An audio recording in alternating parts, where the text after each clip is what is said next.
Hola, mi nombre es Rosalinda y esta vez voy a hablar de lo que me sucedió hace poco más de 8 años, cuando fui privada de mi libertad por un conocido. A casi más de 8 años, el señor que fue denunciado por mí y con pruebas, fotografías, videos, golpes, agresiones físicas, emocionales, sexuales y chantaje a la persona que fuera mi esposo y a la actual pareja que tengo. Los extorsionó y mi esposo, el actual, depositó dinero en efectivo a la cuenta de esta persona. No pasó nada. Él siguió libre y hasta hace unos días, 2 o 3, me mandaron una nota donde el señor, que yo denuncié por secuestro y otros delitos graves federales, vuelve a hacer lo mismo. Secuestra a 2 niños menores de edad y a una mujer. Se hace la recuperación de las personas y él sigue en libertad. Esperemos que las personas que lo hemos denunciado, y yo lo hago hoy por primera vez público a nivel nacional e internacional, espero que no vuelva a ser lo mismo o que no vuelva a condicionarnos en sacar por parte mía las películas que él firmó estando yo drogada y borracha y sin mi permiso. Él sabe de quién estoy hablando y mucha gente sabe de quién estoy hablando por disposiciones legales. No puedo decir su nombre, pero el que se quiera comunicar conmigo por inbox, están los documentos y el número de actas a su disposición. Ahora, después de hacer esta reseña, empecemos a hablar por mi privación ilegal. Hace algunos años yo me divorcio del padre de mis hijos y él un día X me dice que yo tenía que ir antes de Semana Santa y antes de diciembre. Acuerdos que ya teníamos el señor y yo. Fui. Mi esposo, con el que tengo ya 15 años casada, me dice, pues si tienes que ir, ve. Voy al lugar y la única persona que sabía cuándo llegaba, a qué horas llegaba y dónde me hospedaba era el padre de mis hijos. Nadie más. Estando yo en ese lugar, mi esposo del estado de Chiapas, una bellísima persona y con la cual voy a morir porque estoy impresionantemente enamorada y agradecida con él por llevarme hasta donde me encuentro hoy. Mi esposo de Chiapas hacía depósitos a un lugar para que yo me pudiera mantener en aquellos lugares. Me hizo 1, 2, 3 y me dijo, no te vengas de ese lugar hasta que tus hijos estén bien, hasta que no te necesiten. Me quedé ahí y un día X, mi hijo el más pequeño, él decide quedarse conmigo después de la salida de la escuela, 1 o 2 de la tarde. Se queda conmigo en la casa donde el juez me dijo que era mía y donde yo llegaba a ver a mis hijos. Nos fuimos a la casa. Entonces me habla por teléfono mi esposo de Chiapas y me dice, Rosalinda, ya está el depósito para que cobres y te vayas a comer o a cenar con el niño. Cabe mencionar que todo lo que yo hacía, hago y haré, de todo está enterado mi esposo. Le digo, ok, agarro a mi hijo, en aquel lugar hace mucho frío, agarro a mi hijo, le pongo su chamarra y salimos. Ya estando a unos pasos del ciber donde yo tenía que entrar para sacar el número y poder cobrar, casi en la puerta llega el padre de mis hijos y me dice, me llevo al niño. Le digo que no y me dice, me lo voy a llevar. Me enojo y le digo que no y el niño empezó a llorar, ¿ok? Decidí que él se lo llevara. El niño, por el espejo del auto en que viajaba con su padre, me ve y me dice adiós llorando.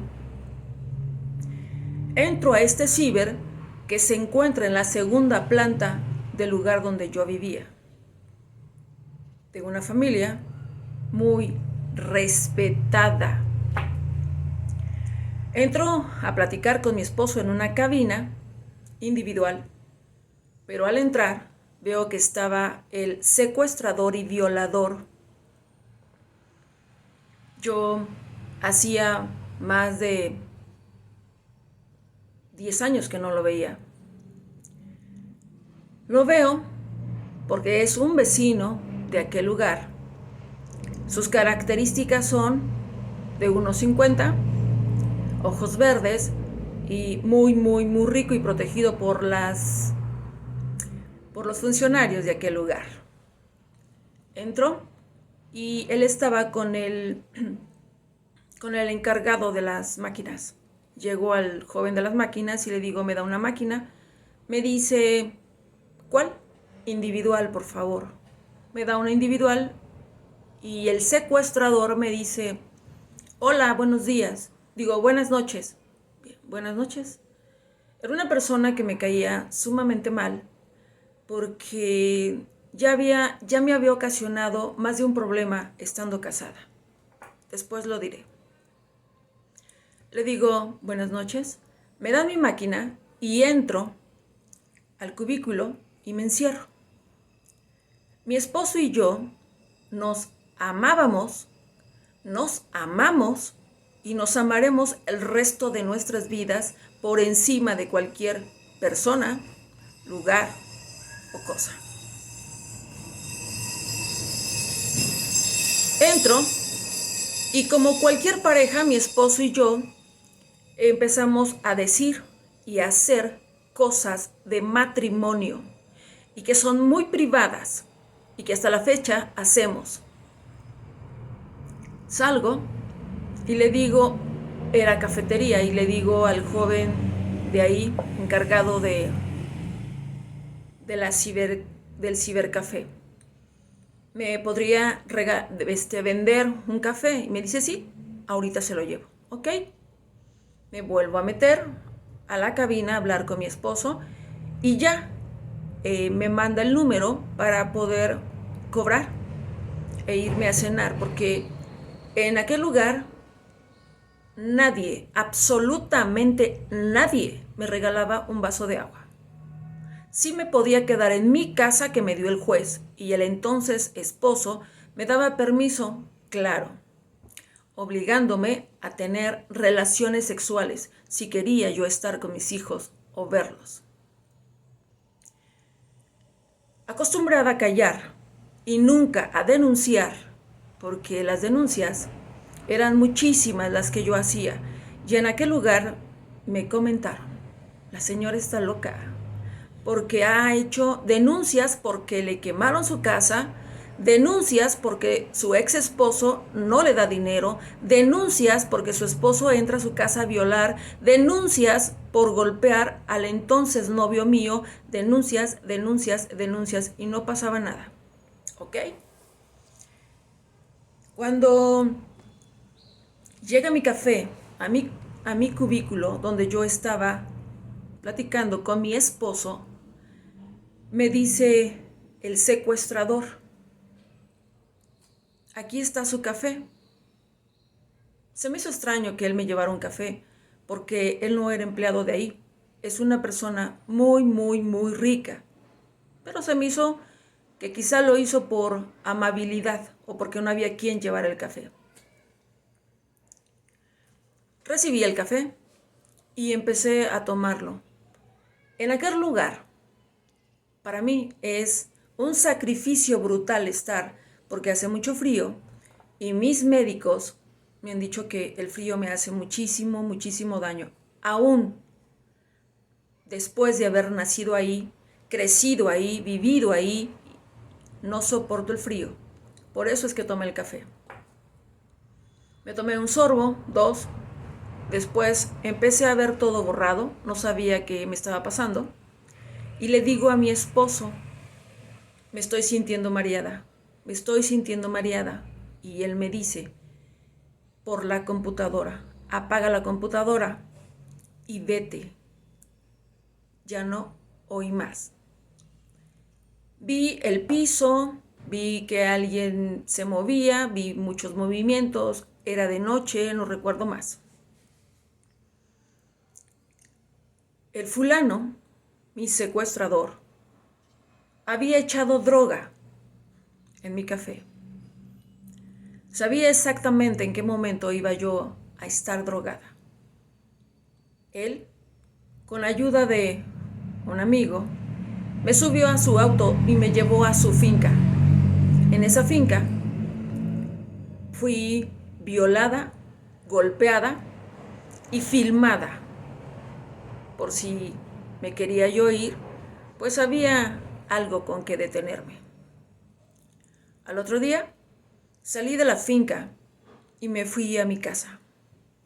Me bañé y lloré. Grave error bañarse, muy grave error. Nadie después de una violación puede bañarse. Y yo digo, menores de edad, mayores de edad, ancianos, el que sea, no puede bañarse, ¿sí? Tiene que ir al Ministerio Público a hacer la denuncia y el legista a hacer pruebas de antidoping para ver si fue drogada la persona o la víctima. Me bañé y dentro de unas pocas horas llegó el entonces padre de mis hijos. Me preguntó dónde había estado, muy risueño. No sé cómo le dije, no recuerdo, pero sí recuerdo perfectamente las palabras que él me dijo. Pues vete con él es muy rico, él te quiere desde hace mucho tiempo, vete con él. Hoy, por los estudios que tengo y por los libros pocos que he leído, que me ha regalado el mejor perfilista de México, Alfredo Velasco, y la excelente amiga que tengo, casi hermana, la doctora en psiquiatría forense, Lilith Roth. Me han dado ellos talleres, cursos presenciales y a distancia. He leído libros que ellos me han dado en los diplomados. Hoy por hoy, el padre de mis hijos sabía perfectamente a dónde había pasado la noche. Le dije que se fuera, que no quería verlo y que no me iba a ir con Claudio. Pongámosle ese nombre. En ese momento se va y por la noche llega el violador, que toca la puerta muy, muy, muy fuerte. Salgo y le digo qué se le ofrece. Y me dice, tienes que irte conmigo. Le dije, estoy casada y dentro de muy poco tiempo, en unas horas, salgo para Chiapas con mi esposo. Me dijo, no lo creo.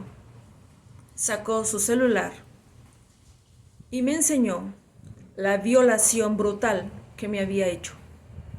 Filmaciones que me había hecho durante toda la noche. Empecé a llorar y él me dijo, si te vas conmigo a la finca, te prometo que nadie se entera. A nadie le digo. Agarré mis cosas y me fui a la finca. En aquel tiempo, tenía yo comunicación con el padre de mis hijos. a partir del momento que yo me fui a la finca, jamás, hasta la fecha, ha querido volver a hablar conmigo. Tengo entendido que estando yo en la finca y siendo chantajeada por esos videos, él también fue chantajeado. Estando en la finca, sufrí violaciones por más de una persona en un acto sexual. Sufrí vejaciones, sufrí el rape total de mi cabello y me mandó a trabajar en bares.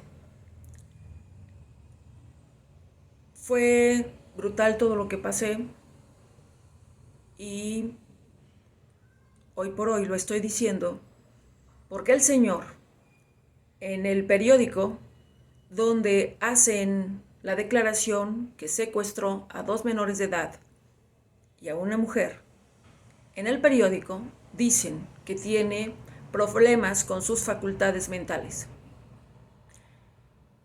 Efectivamente, cuando yo estaba siendo abusada, yo le dije a su padre muchas cosas que él hacía.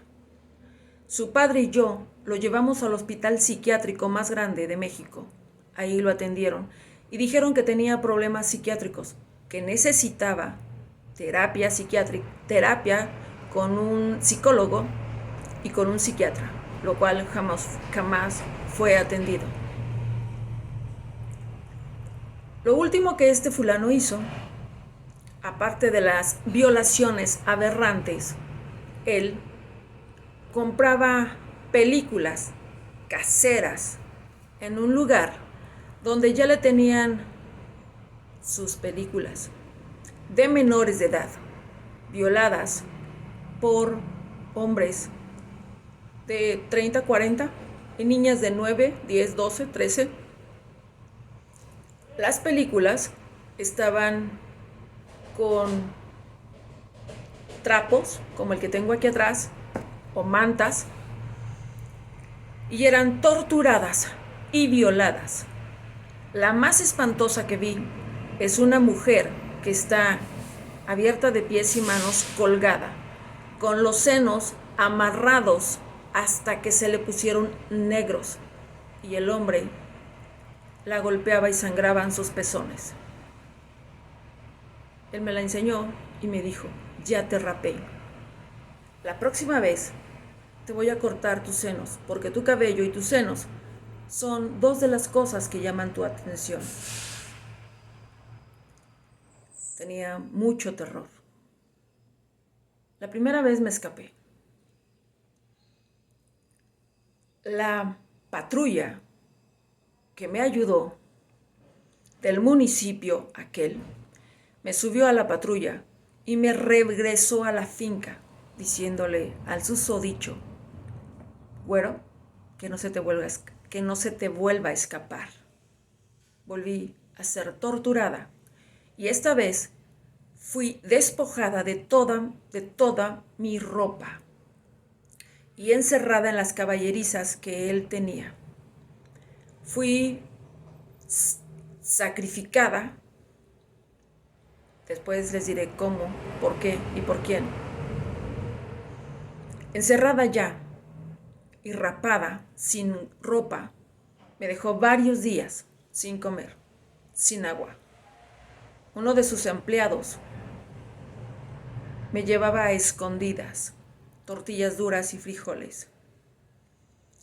Estando yo en la finca secuestrada y encerrada y ensangrentada porque había llegado mi periodo y era abundante, él llamó a mi madre y a mi hermano, los cuales fueron, y desde la puerta le dijeron: no te preocupes, puedes hacer con ella lo que quieras. La familia te respalda. Este es el primero de muchos que voy a hacer por la privación ilegal y la violencia que ejerció en mí, física, emocional, sexual y económica. La extorsión de la cual fueron objeto mi esposo. Por esto y muchos más, no solamente fui yo la que pasó todo eso. Él tenía un baúl con fotografías y videos de muchas mujeres que fueron sus parejas. Un día, contactándome con él por Facebook, me dijo: no te puedo entregar tus películas ni tus fotos, porque me acabo de casar y mi esposa las vio y las tiró. No lo sé si fue cierto. No lo sé si la esposa las vio y las tiró. Lo que sí sé es que él se divorció y tiene otra nueva pareja. Esperemos que ésta no sufra lo que todas las que hemos pasado, por las buenas o por las malas, a formar parte de su lista de mujeres, sea torturada o violentada.